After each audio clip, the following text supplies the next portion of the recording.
Many of us, including myself, were led to believe that leather equates to luxury, that the softness and leather smell is ultra chic. Nearly 1 billion animals are killed yearly for the skins and hides industry.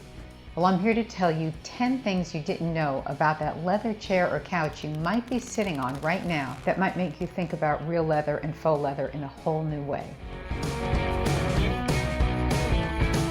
Leather doesn't only originate from cows. Leather can originate from dogs, cats, seals, and anything with a skin. The term dog leather is now being heard more often. Yes, dog leather exists. China is the leading exporter of leather, and dog skin is exported as leather. It takes about 8 cows horrifically slaughtered to make the average sofa.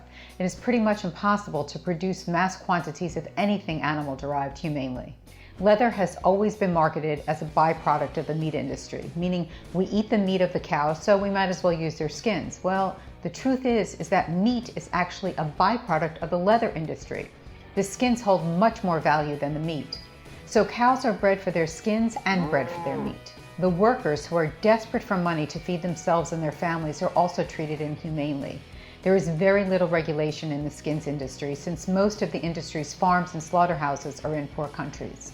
The average tannery worker, those that treat the skins with chemicals, die at the age of 50 from working in such unsafe, toxic conditions. Leather is not healthy. It's soaked in poisons, and those poisons seep into our porous skin, which can trigger illness or aggravate existing sicknesses. There is new technology on the horizon producing faux leathers that are derived from fruits and vegetables such as pineapples and mushrooms. You can't eat them though. There are endless man-made faux leather options that are less toxic than real leather, durable, affordable, luxurious, and compassionate. They don't harm people, animals, or the planet. If you're a design pro or a design enthusiast and want to learn more about humane leather and other ethical design alternatives that promote good health and compassion, check out our online vegandesign.org certification course. Click on the link below. And please let me know if the info in this video has been helpful to the comment section.